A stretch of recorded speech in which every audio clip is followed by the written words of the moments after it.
विरोधात जनतेत मोठा असंतोष आहे। मात्र तरीही ईव्हीएम घोटाळा करून भाजप जिंकल्यास देशात असंतोषाचा भडका उडेल असा दावा उद्धव ठाकरेंनी केलाय। तर पराभव दिसू लागल्याने उद्धव ठाकरेंनी हा आरोप केल्याचं उत्तर उपमुख्यमंत्री फडणवीस यांनी दिले।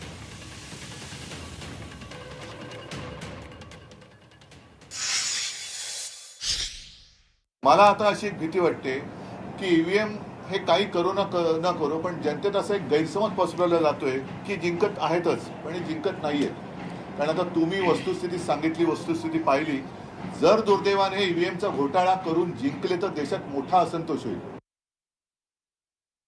या लोकांची सवय आहे, हे जिंकले तर ईव्हीएम चांगली, हे हारले तर ईव्हीएम वाईट। आता त्यांना माहिती आहे की दारुण पराभव या निवडणुकीत होणार आहे, त्यामुळे आधीच ईव्हीएम बद्दल बोलणं त्यांनी सुरू केलेलं आहे।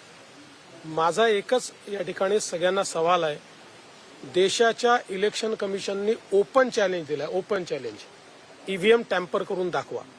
एकही पॉलिटिकल पार्टी करू शकलेली नाही।